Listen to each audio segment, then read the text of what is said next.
I'm David Moore here with IRA Advantage, and just wanted to thank you all for joining me this morning. Hopefully you're out someplace in the sunshine, and you might be inside during the presentation. That's okay. But hopefully you're staying cool during all this warm weather, and we're gonna hopefully give you some information today that give you the ability to go relax in the sunshine on a beach someplace someday. So today's presentation is titled "So You Want a Gold IRA," and it's really, that title is the result of listening and watching advertisements on precious metals IRAs. So whether you're on late night TV and watching something, you might see somebody come in and talk about, it's typically a precious metal dealer that's talking about a gold IRA, or you might be listening to radio, you see something on or hear something on that too. And we're going to talk about what it takes to make an investment in precious metals with a retirement account. And this is not new. Just like if you've been on our previous presentations, you're going to hear me say a lot of times when we talk about IRAs that none of this stuff's new. The rules really haven't changed since retirement accounts were started in the mid-70s. It's pretty wide open. It's just a well-kept secret. If we were talking about 1031s, we've got over 100 years at this point of time with that section, and we've got a lot less with respect to IRAs and 401k plans. But really, I'm not talking about anything new today. It's just something that's well protected as far as the information that's out there. And even in the tax and legal communities, I'm probably more convinced than ever before that the continuing education in the tax and legal world is provided primarily by Wall Street, because we really don't have people being taught what they can and can't do in this space very often. And it's pretty wide open. So we're going to get into this presentation in a moment. My name is David Moore. My background was real estate investment in 1991. My brother and I, Tom, put a company called Equity Advantage together with the help of one of my father's actually very good friends, a guy named Ron Stash. And he had drug us kicking and screaming from the beach in California to Oregon to buy real estate. We found we needed 1031 work taken care of, done for us, and we couldn't find it, so we put Equity Advantage together in 1991. And during the next, let's say 15 years or so, we had a lot of people asking us, hey, I've heard that I can take my IRA or 401k and go buy real estate. How do I do that? And it's sort of interesting, because in the early days, I would do what I could to learn what was involved with this process. I'd go to presentations by different trust companies and different investment brokers, and typically what I'd learn is how to make the investment in whatever investment was being offered. I didn't really learn how to self-direct stuff very much, or very well, I should say. And so we really sort of took it in our own hands and created IRA Advantage in the mid-2000s. And going into the sort of hardships of that recession, that company really took off, and it was really sort of consequences of the market, and it really has sort of colored the way I look at this current situation we're in financially. I expected the IRA 401k business to really take off, because I expected sort of a catastrophic stop like last time, which obviously has not happened. It's been sort of more of a slow burn. But we took and self-directed a lot of people's accounts during the last crash to save properties, or maybe be the lifeline into an investor's future, because maybe they'd lost a job or maybe chose to change jobs, and the only source of revenue to go forward, not revenue, but capital to make that future investment happen, or the future business happen through what's called a rollover business startup, was a retirement account. So it's sort of looking through those glasses that I really sort of look at the world in different situations. And we're talking about taxed money. We're talking about pulling money out of your pocket to go buy an investment. That's the taxed world. And we at the Advantage Company, we don't sell investments or give investment advice. We really provide the conduit out of what you don't want into what you do want. If it's tax money, we're going to do it via Equity Advantage, via 1031 exchange. If we're talking about qualified money, IRA 401k funds, to use those funds for anything that Wall Street doesn't sell, then we're talking about dealing with that through IRA Advantage and our self-directed retirement accounts. So whether it's an investment you want to make using an IRA or a 401k, or you want to do a business startup, we can accommodate you in those situations. And so just think of it as we're the conduit, we're creating the investment vehicle for you. We're not selling you an investment. All right. So when we're talking about gold or silver, it's one of those things where it's not going to require a different account than any other retirement account. It's just going to require a custodian that's going to allow those investments, or you're working through some broker that's got the capacity to create the necessary custodial accounts to make that investment in the metals. And we're talking about metals, typically we're talking about some form of depository too, and we are going to talk about different ways of owning those things, and what may have been okay years ago is typically maybe not looked at the same way today. And that's just seasoning and time in the business, and the Internal Revenue Service honestly being more aware of what is out there and what potential issues can come up. So you want a gold IRA, okay? Easy for me to say, right? So you want a gold IRA, that's better. Here we go.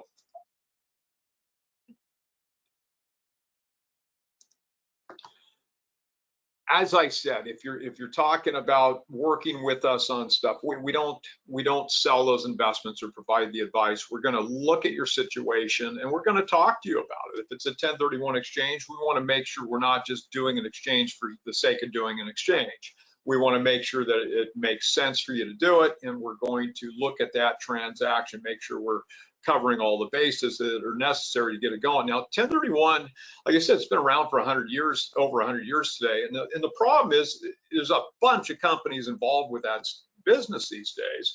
And a lot of them just say, hey, we'll hold your money, but they really don't get into it and make sure the thing is structured correctly, or really understanding what the investors need. An example would be, I had a transaction yesterday I was working on. We got involved after the 11th hour.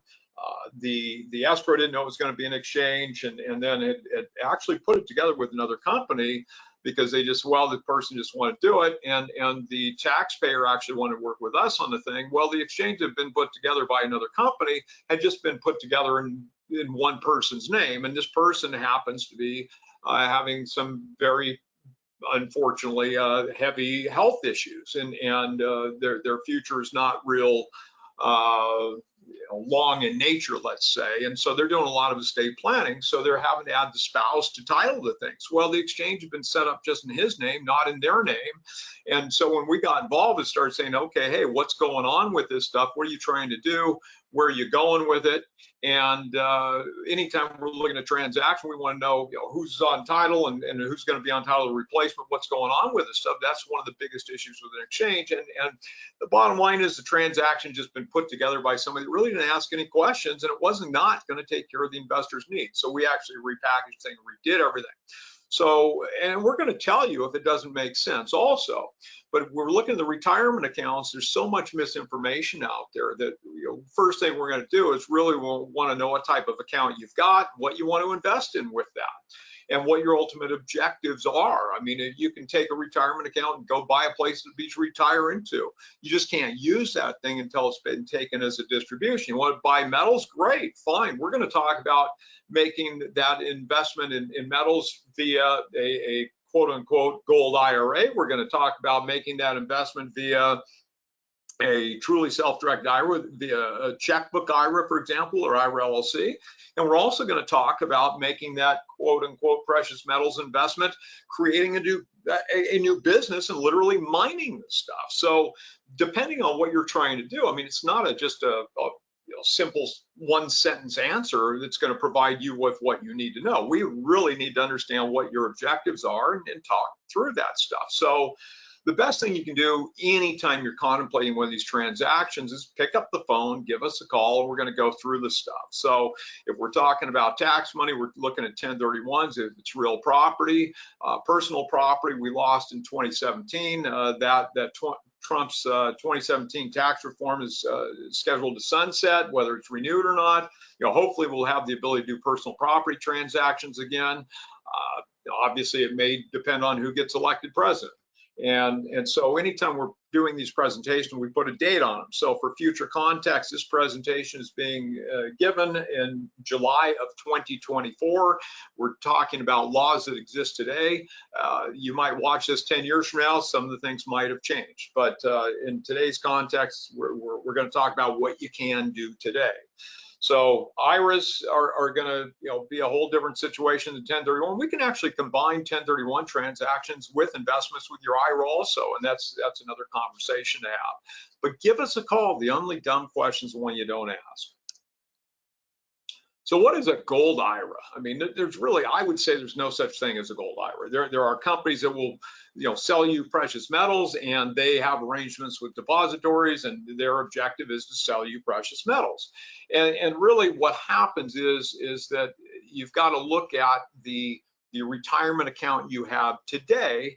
And when we're looking at retirement accounts, whether we're talking about 401k plans or self-directed IRAs, or just IRAs, I should say, because a lot of people are sold what they call a self-directed IRA or self-directed 401k, but these are not what I would call a truly self-directed account. A truly self-directed account is an account that allows you to buy anything the law allows, not just what that investment sponsor is trying to sell you or what that custodian or administrator is comfortable working with. So a truly self-directed account is going to allow you to buy anything the law allows, which we'll talk about in a minute. So when we're talking about gold IRA, typically it's a company that's selling gold or silver, precious metals, and they've got arrangements with a trust company and a depository to make these things happen. So, it's great that they exist, although it's only going to allow you to make that investment in the thing that they're selling. And so a truly self-directed account is going to allow you to own everything you currently own on Wall Street, plus gold if you want that, any precious metals that are within the law, and then anything else that's out there too. So there's really no need when we're talking about a gold IRA. There's nothing that's a separate set of rules, let's just say, for a gold IRA. It's just an IRA account that allows you to buy gold. And you've got to look at who's sponsoring that thing and who's selling what, and they're going to package what is possible as far as an investment to their benefit to make those things happen. And as I said before, any self-directed account is going to allow you to buy precious metals. So whether you want one that's just specifically for metal, or you're doing one that's going to allow you to buy metal and anything else, that's really up to you. And we're going to talk about sort of the ups and downs of making those investments. But truly self-directed accounts are wide open. If you've got a 401k plan that doesn't allow you to make a given investment, it's up to the plan document, probably contains those restrictions, or the administrator typically. And you can always either replace the plan, amend the plan, get a new third-party administrator. Those things happen, but it's just one of those things where it's up to the plan document. That's going to dictate what you can and can't do. If we're talking about IRAs, it's really going to come down to who that trust company, the custodian, is, whether you're going to be able to do it or not. And it's easy to move what you want to move to make those investments. If we're talking about IRAs, I would say I would recommend you keep all your Wall Street stuff exactly where it is and just move the money you want to use in the precious metals or in the self-directed account. It doesn't matter if it's buying gold or anything in the self-directed world. Just move what you want to use into that new self-directed custodial account. Leave your Wall Street stuff where it is, segregate the two, and we'll get into it more in a little while. But the reason I want to segregate those things is because in the Wall Street world, you can make a bad investment, but it's really virtually impossible for you to commit a prohibited transaction. In my world, in the truly self-directed world, there's very little in the way of guardrails. So if you want to blow up a transaction, if you want to commit a prohibited transaction, you can do that. And when you do that, all funds in that account are treated as distributed as of the first day in the year in which the indiscretion occurred. So with IRAs, it's very important, from my perspective, to segregate your Wall Street stuff from your self-directed stuff, because that way all the Wall Street stuff is protected, and the self-directed, you're going to do what you're going to do with it. And it's just good to have that separation. If we're talking about 401k plans, it's a different consequence for a prohibited transaction. What I'd say is, if you've got a, for example, if you're a real estate broker, you came to me, you want a retirement account, you might have a SEP IRA, some other things. Today, I'm going to talk you into a solo 401k, probably. Now there are reasons that I wouldn't, but typically I love that vehicle. And if using a 401k plan, the consequence of a prohibited transaction is totally different. It's only the funds involved with that indiscretion that are treated as distributed, not the entire account. So if we're talking in a 401k plan context, I'm going to tell you, aggregate all your accounts. There's no reason to have a SEP IRA, regular IRA, a simple IRA. I would say shove all that money into the 401k plan and then reestablish your trading accounts with your financial advisors in the 401k plans, name and EIN, and then everything else you can buy what you want with that solo 401k plan, anything within the law. So IRAs, segregate those accounts. 401k plans, it's totally unnecessary to do that. For the sake of simplification, shove it all in the plan and do what you're going to do going forward. And we're happy to talk to you about both those situations. Any IRA can be self-directed. So I just talked about doing these IRAs. Now, any IRA can be self-directed if you're talking Roth money. So traditional IRA is pre-tax money growing tax deferred. Roth IRA is tax money growing tax-free. You might have a beneficiary IRA. That's one that's been inherited. You've got SEP IRAs, simple IRAs, a whole variety of different types of IRAs, all of which can be self-directed. Now, if you wanted to combine, let's say, a traditional IRA and Roth IRA money into a common investment, that's going to require two different custodial accounts. So we'll create a custodial account for the Roth, custodial account for the traditional, and both those accounts can be combined into a common investment. And depending on what that investment might be, if it's a piece of property, for example, it could be tenancy and common owners, or we could have let's say a checkbook IRA or IRA LLC that has as its members, it could be your Roth and traditional. If we're doing that, we could have both those invest in the IRA LLC, which then owns everything. So there's a variety of things we can do, and that's all with the planning. Don't come to us with the investment ready to close next week, because we're not going to be able to get the account set up, and it opens up the potential for prohibited transactions also, because we've got to look at how you tied up the property and what's happening with those things, earnest money and so on and so forth. So when you get the idea you want to do one of these things, call up, ask the questions at that point. Obviously call us when you got the investment in line, but make sure you ask the questions and get involved sooner rather than later. We don't really want to try to have to fix things after they've gotten rolling. And for those people, if you've been on my calls before, if you scuba dive, what's the plan? You plan the dive the plan. If you're a pilot, you're going to file a flight plan. You're going to get that thing set. You're going to file a plan. And you're going to go. Even a rafter has a float plan. They should probably be filing to let people know where they are and when. So with this stuff, it takes some time to put it together. If you call us up and say, hey, I want a self-directed account to make this happen. If it's a 401k plan, maybe we can get it done in a week.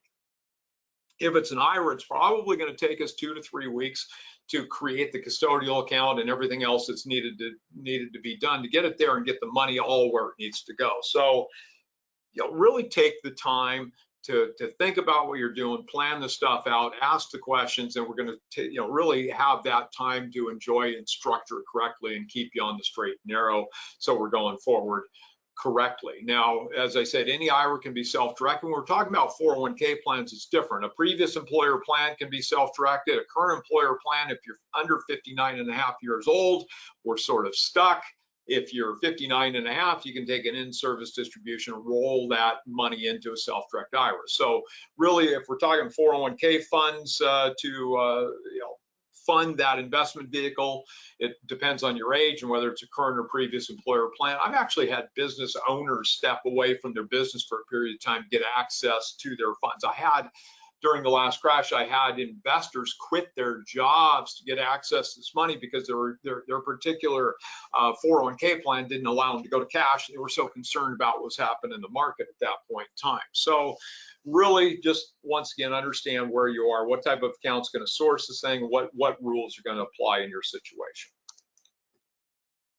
So is it difficult to create one of these accounts? No, it's not. And really, if you're talking about a gold IRA, for example, it's probably very easy to do it, because the people that are putting the thing together, selling you the investment, they want to make it all happen, right? So if we're looking at, I just talked about sourcing these accounts. if we're talking about making a given investment, let's say in that gold IRA, really you're just going to take the money you want to use in that investment and move it from trust company A or investment company A to trust company B that is going to be the owner of that asset. Now, if we're talking about a basic self-directed IRA, the owner of that asset, whether it's gold or whatever it might be, is going to be the trust, the trust company, CFBO, you, the investor, custodian for benefit of. That's what CFBO stands for. So if it's a piece of property, if you look at the deed, it's going to say that, Susie Smith, it's going to have the ABC Trust Company, CFBO, custodian for benefit of Susie Smith, IRA number, whatever it might be. And that's how that title is going to be reflected. If we're doing a checkbook IRA, for example, then it's going to be a limited liability company that owns the asset, and the member of that limited liability company is going to be that trust company, CFBO Susie Smith, right? So ultimately, the trust company is going to dictate what you can invest in and what the process to get that done is going to be. But it's not hard to do this. I mean, really, most of the trust companies are going to have online application forms. You can really establish the custodial account online. And if you're working with us, you're going to fill out a couple page application. We're not a trust company. And we did that because we don't want to be in the banking world and dealing with that. Our specialty is really giving people, providing the investment vehicles. That's our background, and really giving people some guidance on what they can and can't do. So we're going to use a variety of trust companies depending on what type of structure we're using and where you are and what might be happening in a given transaction. But what you're going to do is establish the custodial account, and then to make the investment. And one of the forms you're going to fill out with most of these firms is a transfer authorization form, which allows the new trust company to go to the old trust company and say, give me the money, X dollars, whatever it might be. And you need to be in cash in the amount that you want to use in that capacity, because if that request goes across and there's no cash to fund that transfer, then it's going to bounce and it's going to sit there until it happens in the future. So when you're contemplating doing one of these things, as soon as you're getting the custodial account set up, you're getting that investment set to go, you want to make sure that the source of funds is got cash ready, that old trust company's got the funds available there in cash to make that transfer happen. Now, if we're creating a new account, you've got a variety of things, and it's outside, let's say, the gold IRA, it's possible that we're doing in-kind transfers too. So we can actually move notes or deeds from trust company A to trust company B if we need to for certain situations. And you might say, well, David, why would I have to change self-directed trust companies, for example? Well, depending on what type of account you've got, what you're wanting to do, different trust companies have different requirements. Some trust companies won't allow you to be the manager of the LLC for a checkbook IRA or IRA LLC, which totally defeats the entire purpose of one of those. So you got to understand what that trust company is going to do. Some trust companies require your tax or legal people with a checkbook IRA to sign a document stating they're experts all things IRA. They probably don't want to do that. Some trust companies will require maybe a third-party review of the LLC's activities annually. So it really depends what's going on, and that's why you're paying us, because we work with different companies, know what's going on. We've been doing it for almost 2 decades at this point. So really that experience is going to save you a lot of time and ultimately a lot of money too. If we're talking about creating a 401k plan, it's really quick. I mean, we're just got to look at those funds. And by the way, we talked about any IRA can fund a self-directed IRA, but that's not the case with 401k plans. We cannot move Roth IRA money nor a beneficiary IRA, one that's been inherited. We can't migrate those funds into a new solo 401k plan. Now, the solo 401k plan can, after it's been created and funded, it can contain Roth money, so you can do in-plan rollovers. That's totally fine. But I'm just saying, when you're seeding that plan with funds, we cannot seed it with retirement funds from a beneficiary IRA nor Roth funds. So just keep that in mind when you're looking at these things. But the 401k plan, really, we're just creating the plan, and then you've got to move the funds from wherever it is. You're the trustee of that plan, going to move the funds from that source of funds into the new 401k plan, which has a bank account at the investor's choice. And so the bank account's in the plan's name and EIN. You, the investor, are the trustee of that plan, and therefore signer on the bank account. So you've just establishing that checking account at the bank of your choice. You can have a savings account for the funds too, because those funds don't have to be deployed into investments all the time. They can be sitting in a CD or just sitting in the bank growing too. So now that we've actually got bank accounts making payments to us, which is sure a wonderful thing again. So for years there, it was just sort of pointless to have money sitting in the bank. Are the investment rules complicated? So this stuff is not tough, all right? It's really simple in my mind. If we're talking about 1031 exchanges, there's 4 issues that I'm concerned about. The one, it's got to be an exchange. 2, what's going to receive, it's got to be a like kind. 3, we've got to go across or up in value and equity between the relinquished and replacement property. And finally, we've got to have continuity vesting. So that's my sort of cornerstones in the 1031 world. Well, in the retirement world, I've only got 2 issues that I'm primarily concerned about. Now, what are those? What do you invest in, and who are you transacting between or for the benefit of? So the way the investment limitations work in the retirement world is that unless it's specifically prohibited, it's therefore allowed. So you come to me and say, hey, David, I want to go buy real estate. Can I do that? I want to make loans, buy notes. Can I do that? Yeah, all those things are possible. The only things prohibited with a retirement account are collectible with an IRA, for example, or collectibles, life insurance contracts, or stock in a sub-S corp. So if it's not one of those things, rarely is it going to be a problem. And so really the restriction typically that's going to be the problem is a transaction between or for the benefit of a disqualified party. Who's a disqualified party to your retirement account? Well, you are, your spouse would be, your lineal ascendants, descendants, their spouses, or any legal entity owned in a controlling interest by one of those. So the parents, grandparents, kids, grandkids, their spouses, or any legal, let's say an LLC that's owned in controlling interest by one of those. Those are all disqualified parties. Now, you cannot transact between or for the benefit of a disqualified party, but you can transact along with one. So if you want to be a joint owner of a given investment personally along with your plan, that's fine. Or personally, or let's say your Roth and traditional funds, those things would be disqualified parties to each other also. But you can have your Roth and traditional funds in a common investment. You could have Roth, traditional, and you personally in there, or you could have your retirement account and your spouse's retirement account. All those things are fine. So it's really pretty wide open with respect to this stuff. So actually, I want to go back this one more thing. So I talked about lineal ascendants, descendants, their spouses, or any legal entity owned a controlling interest by one of those. I didn't say anything about siblings. So aunts, uncles, cousins, even siblings are fine. It's just the lineal ascendants, descendants, and their spouses or the other controlling interests that's where we see the problems, and they exist. So why do people do this? Why would you want a self-directed account? I would probably put it back to you. Why wouldn't you want one? I mean, why not have an account that allows you to buy everything you're entitled to be able to buy? So, I mean, it really sort of floors me that more people don't have these things. But I think it's really just a question of lack of information that's out there, or correct information. My father used to say, anytime you know something about what you're reading about, you know how wrong it is.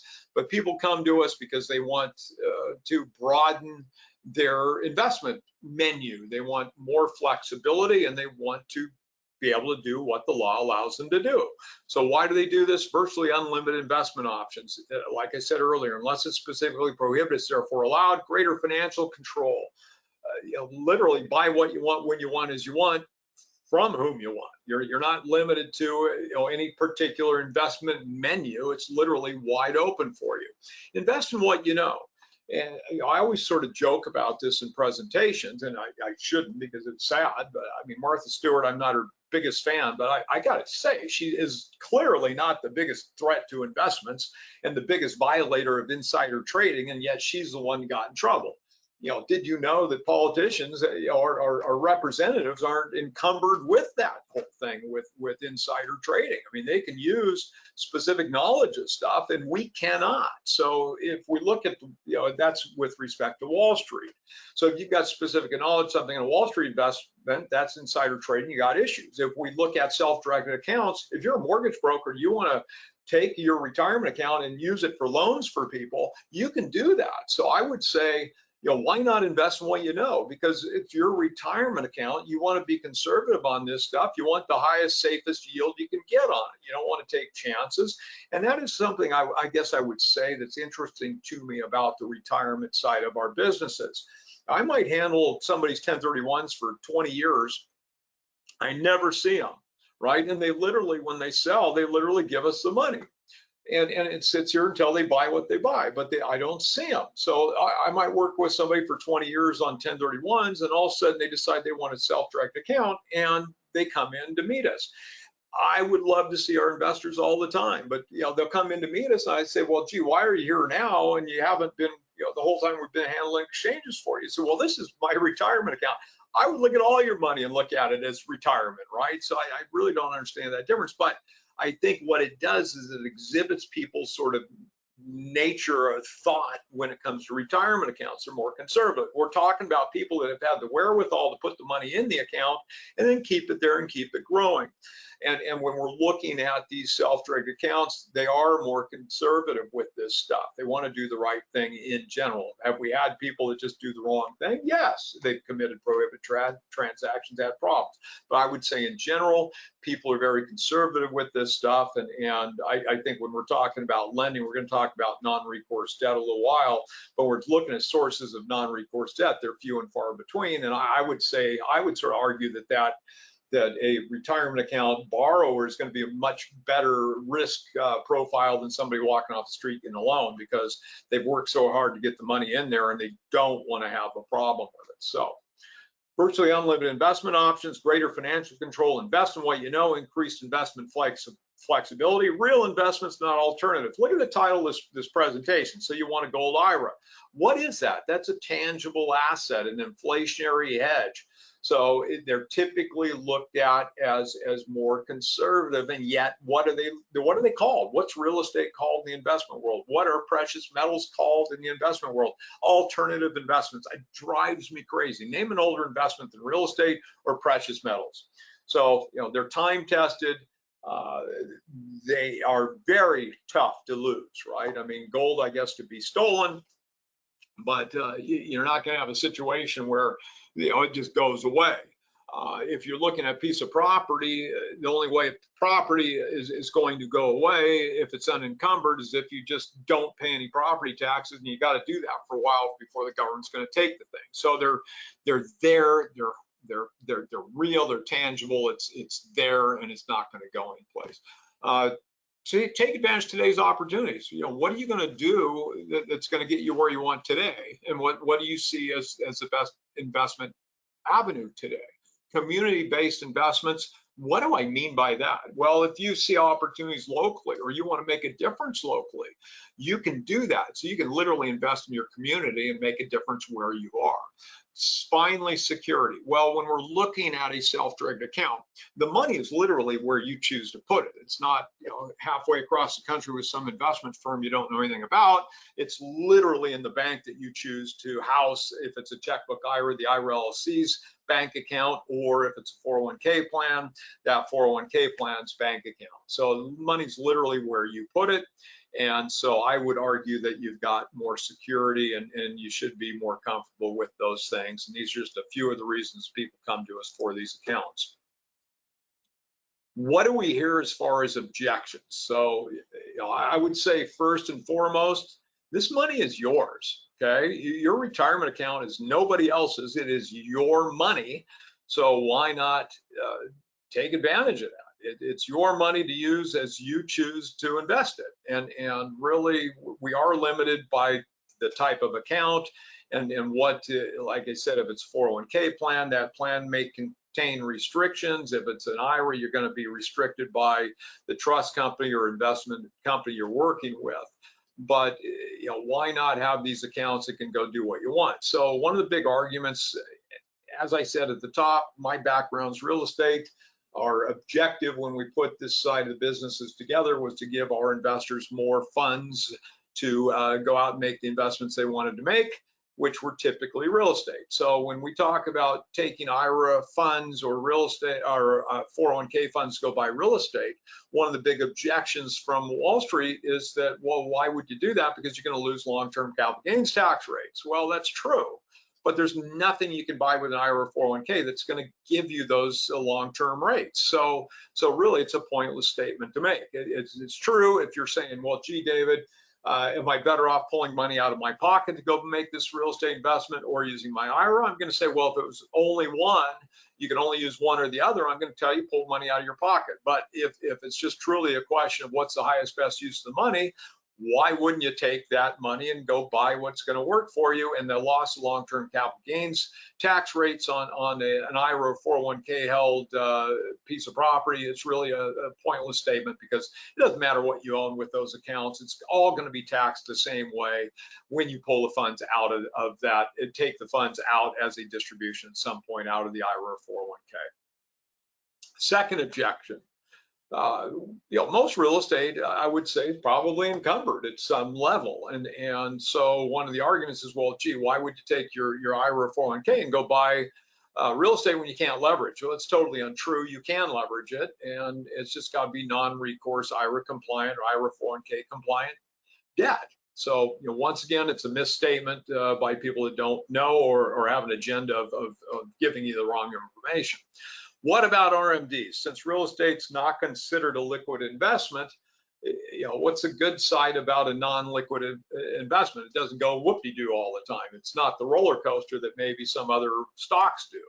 But as far as the RMDs and lack of liquidity, the concern is, by people who don't know, is, gee, what happens if you, let's say, go buy a piece of property and it needed some work on it, so you exhausted the reserves in the account. Now you're in a situation where you're at 72 and you got to take a required minimum distribution, an RMD, and there's no funds to do that. Well, that would cause a problem. Now, there'd be a penalty in that situation. Well, what is not even contemplated by these people is that you can take in-kind distributions. So not only is this not a problem, it opens up potentially a conversation for a tremendous opportunity, because if you want to take a piece of an investment as a distribution, you can do that. Now, depending on what that thing is, if it was a piece of property, you could take let's say a 10% RMD distribution of that property, and you could take it either tenancy in common, so it'd be a deed from, let's say, the trust company to you and have it that way, or if the property was owned by a limited liability company, you just simply do an assignment of membership interest. Either way, if you're taking a minority interest in that thing as a distribution, not only is there a situation where the value is going to be subjective to a variety of different things, it's going to be highest best use, obviously, real estate, but the second opportunity, the real opportunity, is that you can discount that minority distribution by up to 40%. So this discounting is often used in gifting and estate planning, but it is not really contemplated when we're looking at looking at not real estate IRAs or 401k plans, but just any self-directed account. You can be taking these in-kind distributions. So it's not a problem. It's a tremendous opportunity there. And then finally, we've got you lose interest deductions and depreciation. So once again, if it's a piece of property you bought, if you pull money out of your pocket, if it's an income property, if it's, let's say, a rental, for example, you're going to have, if it's leveraged, you're going to have interest deductions, you're going to have depreciation you're going to have the cash flow. At the end of the day, you got 1031. All these things are wonderful, and that's why real estate's so amazing. Well, if the IRA owns the property, then you don't. So if there's any tax consequence to that investment, it's going to be the IRA's tax consequence. It's not yours. What I tell people is, look at the transaction, look at anything your IRA owns as not you. If you think if it's you and your investment, I think it opens up the opportunity for problems. So I always say, look, it is Susie down the street. You're not going to make her mortgage payments. You're not going to take her interest deductions. You're not going to take her depreciation. You're not going to take her cash flow. You're not going to guarantee loans for her. You're not going to provide insurance for her for the property. So just look at it that way, and I think it's the safest way to keep you on the tracks is whatever your IRA owns is your IRA's. It's not yours. If it's your 401k plan, it's your 401k plan. It's not yours, and as long as you really keep it structured, box it that way, you're not going to have problems. You start thinking of it as yours, then I think you've got the potential for issues out there, and we really got to just be careful on this stuff. And by the way, one last comment on lost interest deductions depreciation. There might be a situation where your IRA is taking those things, and in fact, a leveraged investment, even with a Roth IRA, you might say, well, gee, David, I'm going to take my Roth IRA, I'm going to go out and buy this property, I'm going to get a non-recourse loan because I heard your presentation, and now I bought this IRA property and it's 50% loan to value, and it's a wonderful thing. Well, in that situation, you're thinking, well, I've got a Roth IRA, I don't have any tax. Well, income or gain attributable to other people's money triggers tax exposure. It's called unrelated business taxable income, UBTI. So if it's a property that's owned 50% loan to value, then half the income and half the gains can have tax exposure, even if it's a Roth IRA. And once again, it's not your tax exposure, it's the retirement account's tax exposure in that situation. And if it's a leveraged investment, you might have a situation where your tax people do take some interest deduction depreciation, but typically when we're looking at, let's say, money out of your pocket to go buy something, we're always looking at basis and gain and what we're doing there. When we're looking at IRA 401k owned assets, if they're not encumbered or not a business investment, let's say, then we're looking really at what's in that account, and whatever is in the account has to come out over time. And that's what those RMDs are. And you know, by the way, at 59.5, you can start taking money out without penalty. At 72, you've got to start. You've got to take the money out. And you want to have penalties, obviously, but you're going to have tax at whatever the income tax rates are that you're subject to as you take those distributions. What investments are possible? We talked about this briefly early on, but I wanted it in black and white for you. So anything other than collectibles, life insurance contracts, stock in a subchapter S corporation, you name it, IRA can probably invest in it. So 401k plan, sole restriction is collectible. So it's really wide open what you're doing this stuff. Any purchase must simply be for investment purposes, period. Okay. If you want to, you know, an example I give often is we had a client that bought an apartment building, and the apartment building was a great investment for him. The apartment building had a laundromat in it, and then the laundromat had a nice additional component for that investment. Well, so he said, well, gee, I like the laundromat is part of that complex. So I'm going to go out and buy a laundromat with my retirement account as an additional investment. Well, now that laundromat's standing on its own legs is it's an investment, yes, but it's a business. So you're going to be subject to that unrelated business taxable, you know, income in that situation. So we're going to look at it and really sort of say, okay, hey, you do it this way, this is going to happen. You do it this way, this is going to happen. We had a client recently that is a mortgage broker that had the opportunity to go buy an escrow company. And depending on how much work he was going to be doing in the escrow company, he could make that investment via, let's say, a checkbook IRA, and you know, he could make that investment and own that company, and he could just do the administrative functions of management, but he can't work on it, work in the business, or be compensated at any level, or be a guarantor on any loans or anything else with respect to that business. So that, you know, avenue A was to do the checkbook IRA and have that happen. Avenue B would be to create a rollover business startup, which would mean instead of an IRA and a limited liability company, it's a 401k plan and a C corp. The rollover business startup would allow him to literally work in the business, be compensated for it too. You know, two different options, two different sets of ups and downs, and you know, there's a variation of different things we really have to look at either way too with respect to what's going on. So this is, I'm just putting this out there because, you know, ask the questions, take the time to figure it out, and really make sure that everything is going the way you want it to go, because you do have a full menu of options available to you.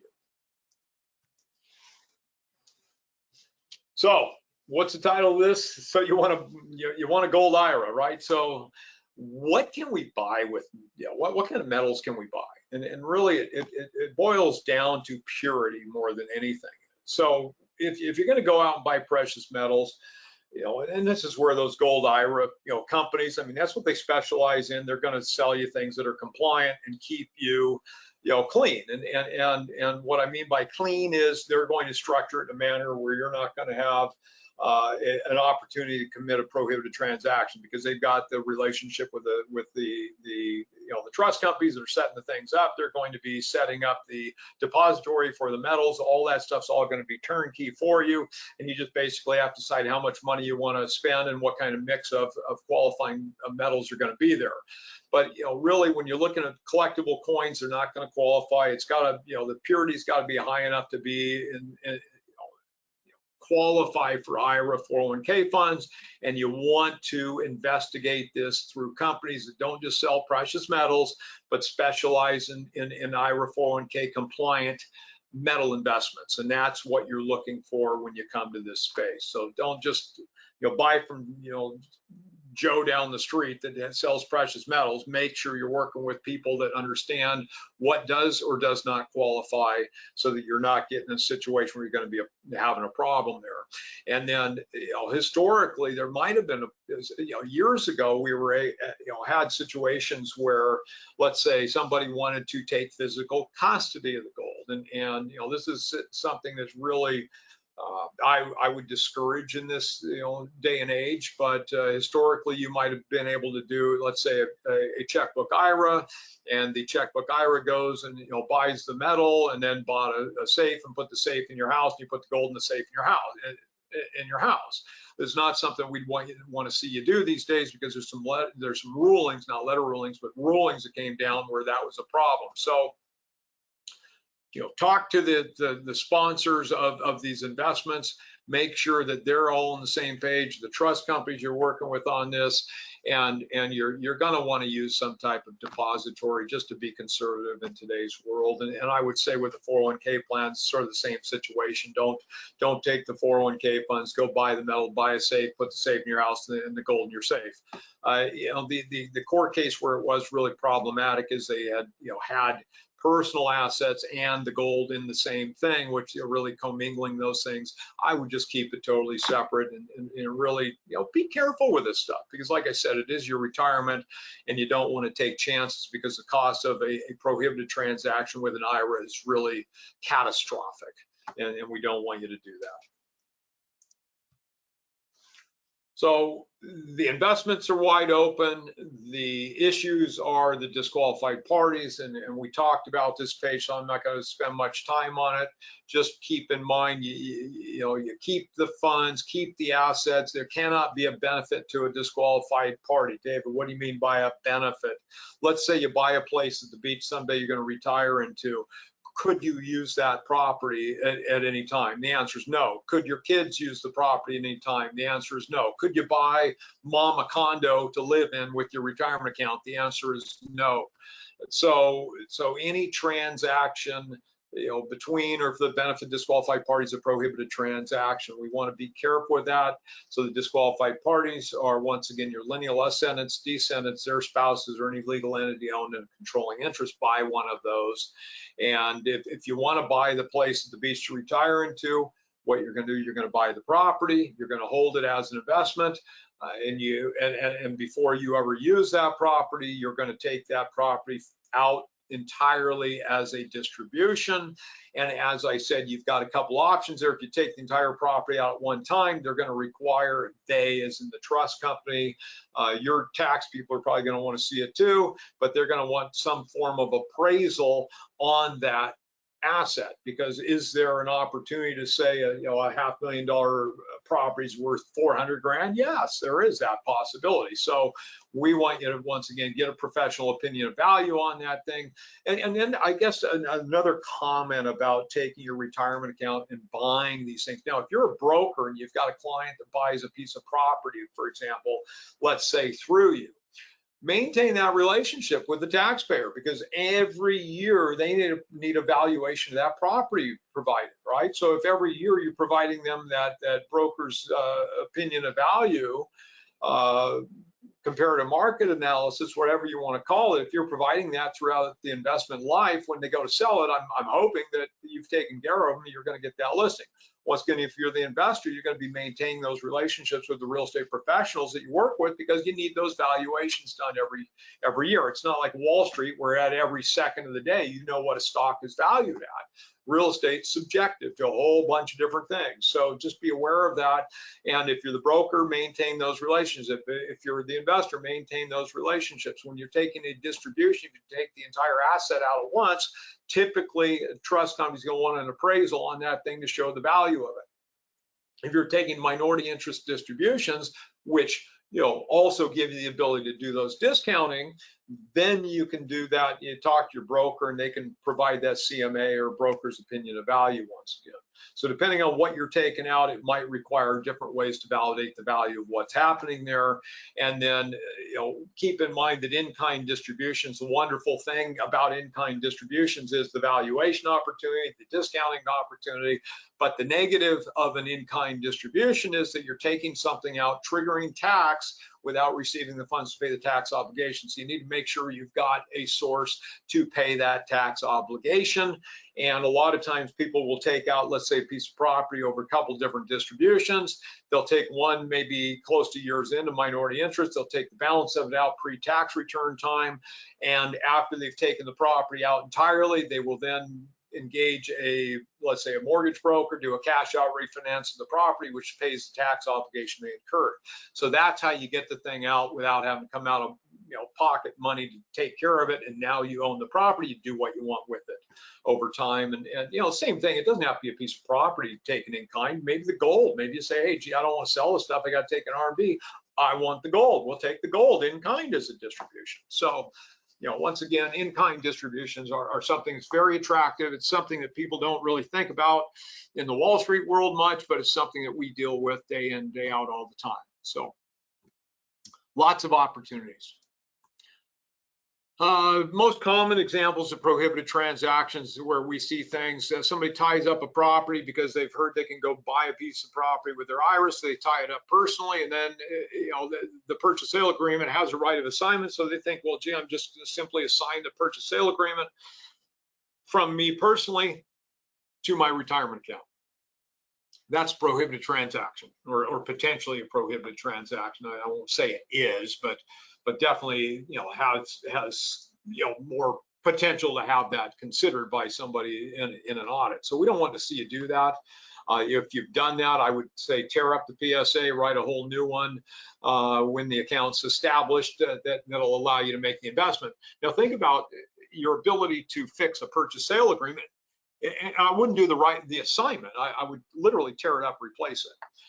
If you're looking at it, a situation where you've funded earnest money, you've got that issue definitely there. So you've got personal money in there, and how do you get that money out? Because if you leave the money in, it's a contribution to retirement account without going through the proper channels. Now, if you get it back, then how can you say, well, that money coming back to you is not a prohibited transaction? So I'm going to tell you, get the account set up before you ever go make an offer, and that way it's going to take care of things. If you got a basic account, really you've got to write the offer between the seller and the trust company for benefit of your account. If you're talking about a checkbook IRA, it's something different there. So we've got to be careful with what's going on. All right. How do I create it? Really, we talked about this earlier. You can do an online application with most trust companies these days. If you're working with us, you're going to fill out a 2-page application, get these things taken care of. We've got a couple different accounts. A basic account, all you're doing is pushing money, from trust company A to trust company B, and then that trust company's got to be, like I just explained, on the purchase sale agreement, because really the transactions between the seller and the trust company for benefit of your IRA. Do you have the power of the pen? Probably not. So when we're talking about buying real estate, for example, typically our clients want what's called an IRA LLC or checkbook IRA. So what we're doing is, instead of the trust company being the owner of the asset directly, and every decision, every payment, everything has to flow through the trust company, a checkbook IRA allows the investment to be owned by an LLC that you're the manager of. So what we do is create the necessary custodial accounts for whatever type of account we're doing. And then after we've created those custodial accounts, we're going to create an IRA-specific limited liability company. So the operating agreement, I'm going to stress this now, it's got to be, you can't just go to, LegalZoom and create an LLC for an IRA. It's not going to work. The trust companies are not going to accept that operating agreement, period. I've got a story from probably 20 years ago now, and that's probably 15 years ago now. Somebody that's a very successful business person in our community came to us and said, hey, I want to have money available via my self-directed IRA to fund a friend's real estate investments, and they were doing fixers. And so, okay, well, fine. We could use a basic self-directed IRA because you're just going to make the investment in this gal's LLC, or you're going to loan her money, and that's not time sensitive, nor does it require any management. So a basic account could take care of you in that situation. But you're not going to like it because you're going to have to work with a trust company every time you do something. So anytime you need money, you're going to have to reach out, do an investment authorization, prohibited transaction form, wait for them to make the decision whether it qualifies, and fund the investment. Imagine owning a piece of property, everything's got to flow through the trust company. So in her situation, we did do just a basic account because that was really all that was needed, even though I said you're not going to like it. And sure enough, I was right. She didn't like it, and instead of paying us in effect about $1,800 more than a basic account would be, she ended up talking to her lawyer, who said he could do it for her, and $10,000 later she had an operating agreement that was unacceptable, and we ended up putting it together for her. So really make sure that you're working with people, paying them to do a job, not paying them to learn on your behalf, because it can be very expensive. So in this situation, the investment's made in the LLC, which has a bank account at the bank of your choice in the LLC's name and EIN. You're the manager of the LLC. It's a manager-managed LLC. The members of the trust company for benefit of your IRA. And then to make investments, you're just simply negotiating a purchase between the seller and the LLC. You as manager are going to write a check for the earnest money. You're going to write a check to go buy the property. During the time you own the asset, everything goes in and out of the LLC. When you sell the property, the funds go back in the LLC's account. Wait for the next investment. So it's a very, very easy way to make things happen. Whereas a basic account, everything has to flow in and out of that trust company. A 401k plan, solo 401k plan really works about the same way checkbook IRA is. Instead of having the IRA LLC, you've just got the 401k plan that you're the trustee of, and you're going to negotiate between the seller and the 401k plan. It's always possible, if you like an LLC in between, you can always add an LLC for that 401k plan's investments too. It's really up to you, but it's not necessary to give you the flexibility, where with IRAs, you have to have that IRA LLC or checkbook IRA to give you that flexibility of investment or immediacy of investment, or the ability to manage the assets. We talked about this, who and what can be members. In that IRA LLC, it could be husband and wife, it could, their respective IRAs. It could be you and your IRA. It could be any source of, it could be traditional and Roth funds. Any type of combination can be in that IRA LLC. If we have an IRA LLC that has disqualified parties as its members, we really need to be careful. We need to overfund the initial investment, because we typically don't like to see additional money coming in to that LLC for investments going forward.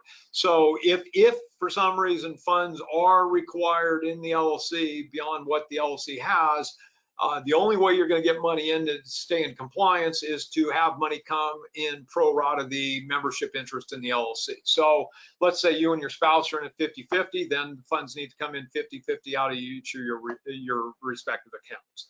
So once again, this is a planning piece that really comes into play. Don't just put enough in the LLC to make the investment. Make the investment in the LLC to the extent that it's got enough to make the purchase and cover any carrying costs until the asset is going to have funds there to cover any additional things that may come up, including RMDs, required minimum distributions. So solo 401ks, I love them. If you're self-employed without employees, then I'm going to say take a look at the solo 401k, because they give all kinds of great flexibility. They're more forgiving, the highest contribution levels with respect to anything short of defined benefit plan, and they are wonderful. So the downside, you can't move Roth money or beneficiary IRA money into them, but you don't have UBIT on leverage. So remember when I talked about loans and IRAs, and let's say you had something 50% loan to value. With an IRA, you're going to have tax on half the income and half the gain. A 401k plan, you don't have that. And people ask, well, gee, why? And I said, well, I don't know. I mean, the only reason I can think of, some senator had the 401k plan. I don't know. I'm just joking. But really, it doesn't make sense that one would have the UBIT, the other does not. But that's the way it is. You can borrow from a 401k plan. You can't with an IRA. So my graphic actually covered it. It's not a period there on the bottom. It's not up to $50. It's $50,000 there. So it's common, not a period. If you're looking at borrowing funds out of your 401k plan, you can borrow half what's in it to a max of $50,000. So that's something that's possible with a 401k, which it's not with an IRA, period. You don't have a custodian, a trust company. So ultimately, cost is going to be less. We haven't really talked about this, but if you're working with us on a checkbook IRA, for example, we're going to charge you $2,300 to put that thing together, and then your ongoing cost during the time you own it, you're going to be subject to the LLC is going to have a cost dependent upon the state, and that could be anything from like let's say $60 in Colorado to $1,000 in California, for example. So the IRA is typically going to be created either in the investor state of residence or the state they are making investments. Some states have foreign investor rules that make things more or less attractive, so just be aware of that. But you're going to have the ongoing cost for checkbook IRA is the custodial fee, which could be anything from let's say a few $100 to $1,000 a year. You're going to have state registration fee for the LLC. If the LLC is in a state you don't live, you might have a registered agent fee that might be a couple $100. So you're typically going to be looking at somewhere between $500 and $1,000 a year to keep a checkbook IRA going after it's been put together. You've got ongoing trust company fees, like I said. And by the way, when it comes to a trust company, if you're going to do this, you're not working with somebody like us. You got to understand how the trust company makes money, all right? And really, I discourage when we're looking at self-directed accounts, buying, let's say, real estate, I would discourage you from investing or using a trust company that's going to charge you based upon the value of your retirement account, because now you're fighting with them over the value of what you've got in that account every year. I would say work with somebody that's charging you based upon the number of investments you've got. And you say, well, gee, David, if I'm going to buy 20 houses, I got 20 investments in this trust company. No, you don't. If you've got a checkbook IRA, you've got one investment, the membership in the LLC. The LLC owns those 20. So that's how things work. But you really got to understand what that trust company is going to require with respect to the operation and their rules on checkbook IRAs, for example, and then how they're charging you and what's going to be there. 401k plans, we're going to charge the same thing to put the account together, but then ongoing, you're really looking at a nominal amount of money to keep it going. If you've got under $250,000 in the account, there's no reporting required. In excess of $250,000, you've got a form 5500 EC you're filling out, and then so your ongoing costs are going to be the plan maintenance, either amendments or restatements when they're necessary, and that might be, if you're working with us, might be $300 a year to do that. And then any reporting would be that 5500 EZ if it's necessary. Your tax people can do it, or a lot of our investors do it themselves. So 401k plans are very inexpensive to keep going after they've been put together, and very, very forgiving, and that's why I like them. Personal plan money, we talked about this. We're about out of time, so I'm going to get the examples be done. But yes, you can combine personal and plan money into common investments. You can use tenancy in common, or you can use a limited liability company. If you're wanting to combine 1031 money into an investment and use IRA funds as well, that's going to require tenancy in common. Because 1031 prohibits the investment in a partnership interest. So membership interest in LLC is if it's got multi-member, that's a partnership, therefore it doesn't qualify for 1031 purposes. So you're going to use tenancy in common in that situation. So really, depending on what you're buying, what your intent is, that's going to drive sort of the transaction management requirements, liability issues. That's all those things are factors that's going to make you decide whether you want to own a piece of property, tenancy in common, or via a limited liability company. And there's no perfect way to do it. Each has its ups and downs. A few examples were done. So we're talking about, gold IRAs. So, the first example here is just somebody that wanted to go out and add precious metals, and they'd seen the ads and heard the ads, and so they engaged one of the companies that does this, and it's a very simple turnkey solution to somebody that wants to do that. I really can't give you a reason not to do it other than the fact that that's all you're going to be able to buy with that account, and you're really limited to deal with that company. So, as far as simplicity, this is going to be a quote unquote gold IRA with ABC Corporation. That's going to be the easiest way you can make that investment. It's going to be the most restrictive though. So just be aware of that. And, these companies are, for the most part, all people that really understand what qualifies, does not qualify for IRA, 401k investment. And that's what their job is. Invest in what you know, that's what they do. The next example is making that same investment, but with more flexibility. So somebody said, well, gee, and these are all things that we've worked with people on. So in this situation, we had somebody come in and yeah, they wanted gold and silver and precious metals, but that's not all they wanted. So they'd heard the ads and seen it. They wanted that ability to diversify their investments. And so we ended up putting a checkbook IRA together for them. So once again, we funded we moved funds from trust company A to trust company B. Trust company B made the investment in the LLC that they were the manager of. Now they're able to go out and make the investments they choose to make. And in this situation, you really have to make sure, once again, that you're working with an investment broker, that gold silver company is a company that specializes in IRA 401k investments, because with a checkbook IRA, there's very little. The first option, the gold silver option, you can pick a company that's not forthright. That could be the problem, but you're not going to have a prohibited transaction situation. This example gives you the ultimate flexibility to work with a whole variety of different companies and very easily, but the responsibility to make sure to ensure that a given IRA 401k compliant metal investment is made falls upon you. So one, lack of flexibility with respect to source of investment, but you're pretty safe with respect to those investments qualifying.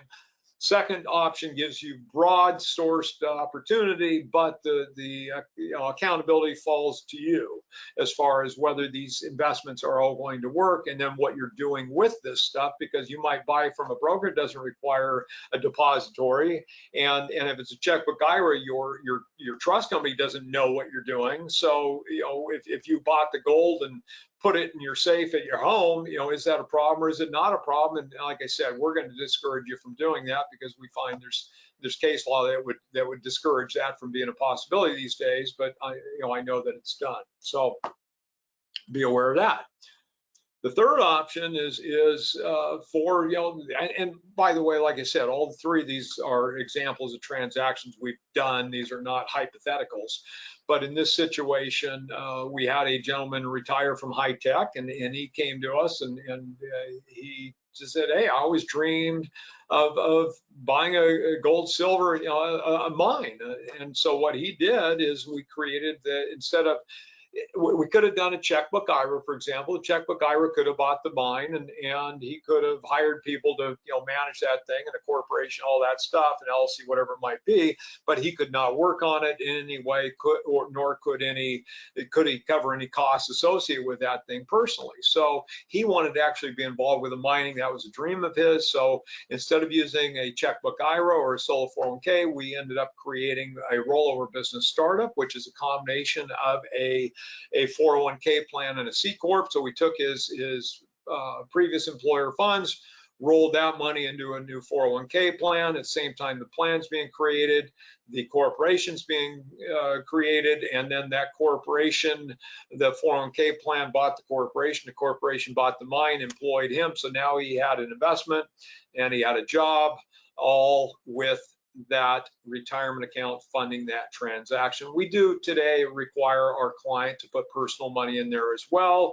We'd like to see 5% from them, but that allowed them to make the investment they wanted to make, and created, you know, his sort of retirement hobby became a profession for him. So anything is possible, like my wife likes to say. It's just, you got to have sources out there, people to talk to, take advantage of other people's knowledge, and you know, they say you learn the most by failure, but failure is not a fun thing, and it can be very costly with retirement accounts. So I like to, I always say I'm happy to learn, tired of being taught these days. So take advantage of the sources of information you got out there, ask the questions, and like I said, anything's possible. So, sort of IRA 401k plan investor's checklist. Plan ahead, takes 2 to 4 weeks to establish your self-directed account. Purchase virtually any investment with an IRA, SEP IRA, or Roth IRA 401k plans, and purchase with family members and friends. You cannot purchase from or for them. Your IRA cannot sell to you or any other disqualified party. You can use an IRA to buy a property with a mortgage, negotiate from the deal's inception, the IRA, LLC, or 401k plan's name. Do not overextend. Plan on keeping a nice cushion of reserves. And I always like to say, if there's a real estate class, but it's titled Gold today, that real estate is not an alternative investment. It is a real investment. Thank you very, very much for your time today. If you are a real estate broker and you would like continuing education for this class, please reach out to Seymour at 1031exchange.com, Seymour at 1031exchange.com, and she will get you a CE certificate if we can do that. And then as far as this slide deck, it's available as well, and this presentation will be up on YouTube for future viewing. Thank you very, very much again for joining us today. My name's David Moore with IRA Advantage, and I look forward to speaking with you soon. Take care, all my best, and talk soon. Bye-bye.